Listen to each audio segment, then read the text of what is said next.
बोलो लक्ष्मी नारायण भगवान की जय। राधे राधे भक्तों, आइए आज हम लोग श्रवण करेंगे श्रावण मास कृष्ण पक्ष की कामिका एकादशी व्रत कथा महात्म्य। सर्वप्रथम भगवान का ध्यान करेंगे, उनके स्वरूप का चिंतन करेंगे और उसके बाद हम लोग कथा श्रवण करेंगे। ओम सच्चिदानंद रूपाय विश्वोत्पत्त्यादि हेतवे तापत्रय विनाशाय श्री कृष्णाय वयं नुमः। कहते हैं वो भगवान का स्वरूप कैसा है, वो भगवान कैसे हैं। कहते हैं सच्चिदानंद रूपाय विश्वोत्पत्त्यादि हेतवे। कैसे हैं हमारे वह परमपिता परमात्मा ठाकुर जी, सच्चित आनंद स्वरूप, सच्चिदानंद घन परमपिता परमात्मा, जो विश्व के उत्पत्ति और पालन और अंत में यह सृष्टि जिनमें लीन हो जाती है, ऐसे परमपिता परमात्मा जो तीनों प्रकार के तापों का नाश करने वाले हैं। वह तीन प्रकार के ताप कौन से हैं? कहते हैं दैविक दैहिक भौतिक तापा। दैहिक दैविक भौतिक तापा राम राज्य काहू नहीं व्यापा।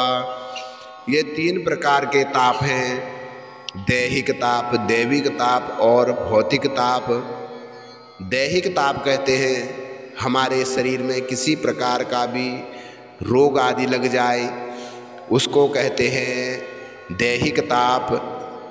और दैवी ताप किसे कहते हैं? दैवी ताप कहते हैं जैसे भूकंप, सूखा आदि पड़ जाना, अकाल हो जाना, अतिवृष्टि हो जाना, कहीं वज्रपात हो जाना, इसको बोलते हैं दैवी ताप।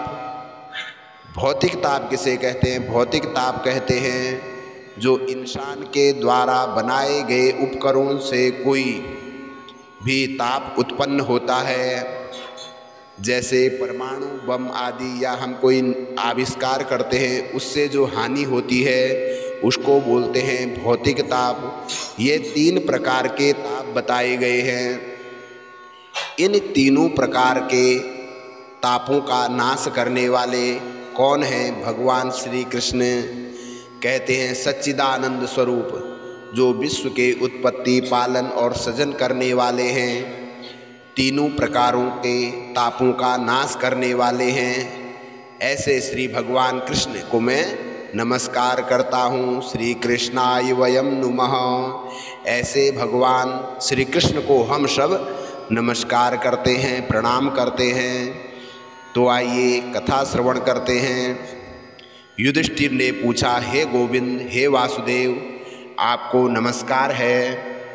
श्रावण मास के कृष्ण पक्ष में कौन सी एकादशी होती है, इसका वर्णन कीजिए।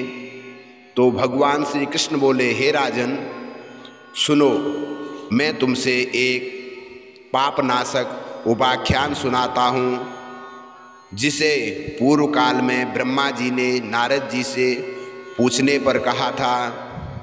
नारद जी, ये नारद जी कौन हैं? कहते हैं नारम ददाति इति ज्ञानम इति नारद। जो नार कहते हैं जल को, जो जल की तरह ज्ञान को बहाता रहे, वही नारद है। दूसरी परिभाषा में कहें तो नारद, जिसकी बात कभी रद्द ना होती हो, ऐसे कौन हैं? नारद जी हैं। तो हमेशा नारद जी परोपकार की भावना के लिए पूरे संसार में भ्रमण करते रहते हैं। तो नारद जी के प्रश्न किया था, भगवान कमलासन, मैं आपको नमस्कार करता हूँ। मैं आपसे यह सुनना चाहता हूँ कि श्रावण के कृष्ण पक्ष में जो एकादशी होती है उसका नाम क्या है, उसके कौन से देवता हैं तथा उससे कौन सा पुण्य प्राप्त होता है, प्रभु यह सब बताएं। ब्रह्मा जी ने कहा, नारद ध्यान पूर्वक सुनो, मैं संपूर्ण लोगों के हित की इच्छा से तुम्हारे प्रश्न का उत्तर दे रहा हूँ।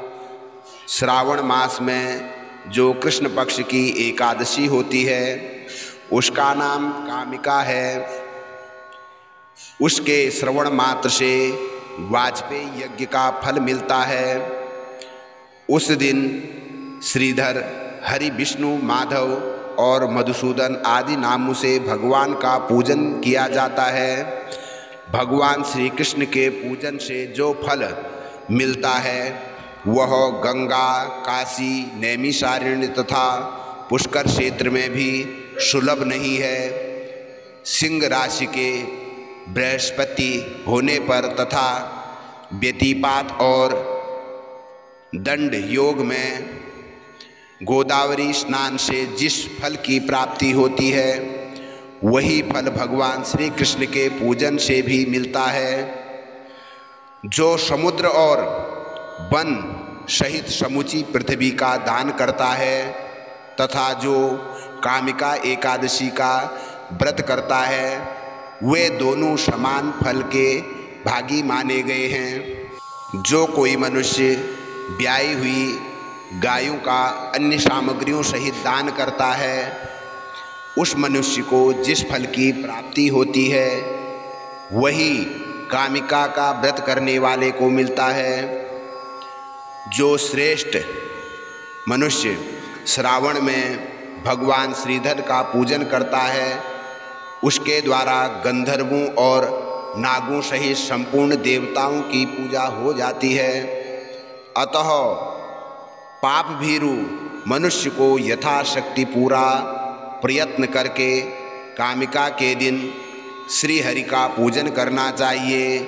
जो पाप रूपी पंख से भरे हुए संसार समुद्र में डूब रहे हैं उनका उद्धार करने के लिए कामिका का व्रत सबसे उत्तम है। आध्यात्म विधा परायण पुरुष को जिस फल की प्राप्ति होती है उससे बहुत अधिक फल कामिका का व्रत सेवन करने वालों को मिलता है।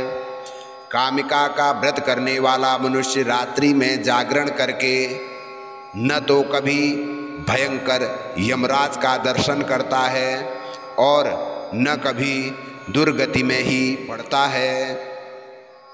लालमणि, मोती, वैदूर्य और मूंगे आदि से पूजित होकर भी भगवान विष्णु वैसे संतुष्ट नहीं होते जैसे तुलसी दल से पूजित होने पर होते हैं। जिसने तुलसी की मंजरी से श्री हरि केशव का पूजन कर लिया है उसके जन्म भर का पाप निश्चय ही नष्ट हो जाता है।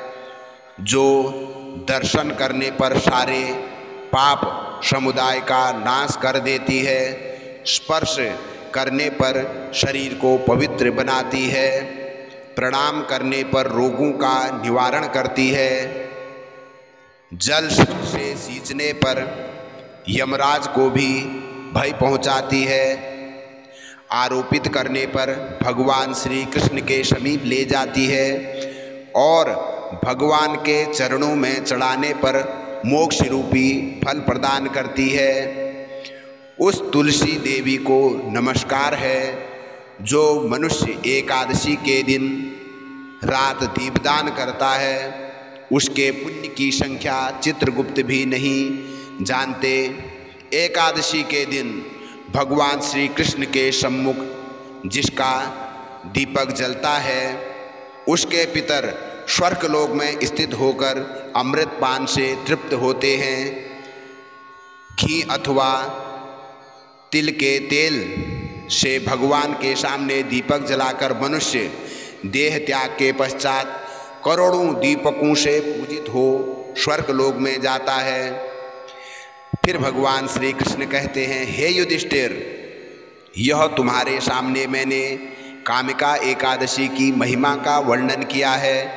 कामिका सब पापों को हरने वाली है, अतः मानवों को इसका व्रत अवश्य करना चाहिए। यह स्वर्गलोक तथा महान पुण्य फल प्रदान कराने वाला है। जो मनुष्य श्रद्धा के साथ में इसका महात्म श्रवण करता है वह सब पापों से मुक्त हो जाता है और विष्णु लोक को प्राप्त करता है। तो इसीलिए सभी को चाहिए कि वह अवश्य ही कामिका एकादशी का व्रत करे। ओम बंसी विभूषित करा नवनीरदाभात पीतांबरादरुण बिंब फलाधरोष्टा पूर्णेन्दु सुंदर मुखारविंद नेत्रात् कृष्णात् परम किमपि तत्त्वमहं न जाने। वसुदेवसुतं देवं कंसचाणूरमर्दनं देवकी परमानंदं कृष्णं वंदे जगद्गुरु। बोलो लक्ष्मी नारायण भगवान की जय। तो इस प्रकार से आपने यह एकादशी कामिका एकादशी व्रत की कथा श्रवण करी। जय श्री कृष्णा। राधे राधे।